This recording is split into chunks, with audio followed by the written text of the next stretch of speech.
नोकरी संदर्भात खूप अडचणी आहेत, योग्य जॉब लागत नाही, सिलेक्शन होत नाही, पाहिजे ते भेटत नाही, प्रयत्न करताय, नशिबाची साथ नाही, तर स्वामी भक्तांसाठी हा व्हिडिओ आहे आणि खरा अनुभव येईल. फक्त सेवा ज्याला गरज आहे त्याने करा, आईने मुलांसाठी वगैरे नाही. ज्याला जॉबची गरज आहे त्याने केली तर बेटर होईल.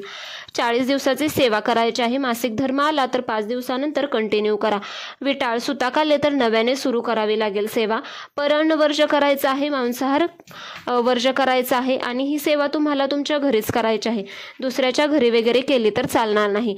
तुम्हाला बेलाच्या झाडासाठी किंवा बेलाच्या झाडापाशी ही सेवा करायची आहे आणि प्रत्येक दिवशी सेवा एकाच वेळी करायची आहे. एकच टाइम ठेवा.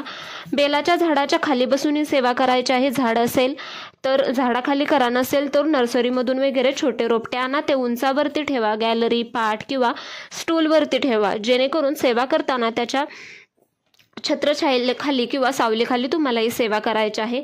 सेवा करताना तोंड उत्तरेकडे करा.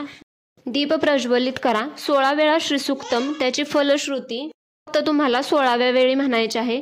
व्यंकटेश स्तोत्रम 11 वेळा किंवा 1 वेळा पठण करा. फलश्रुती सहित करायचे आहे. 1 माळ विष्णू गायत्री मंत्र, 1 माळ लक्ष्मी गायत्री मंत्र, 1 माळ नवार्ण मंत्र, 1 माळ कुबेर मंत्र, 1 माळ गायत्री मंत्र आणि 1 माळ स्वामी समर्थ मंत्रांचे तुम्हाला पठण करायचे आहे. ही सेवा एकदा बसले की एका बैठकीतच करायची आहे. सुरू करताना दिवा लावा. 40 दिवस ही सेवा करायची आहे. तसेच सेवा करताना तोंड दक्षिणेकडे नसावे दिव्याचे. ही सेवा तुम्हाला पाहिजे तो जॉब भेटण्यासाठी, मिळवून देण्यासाठी करायची आहे. 100% तुम्हाला चांगलाच अनुभव येणार. मनोभावे प्रार्थना करा.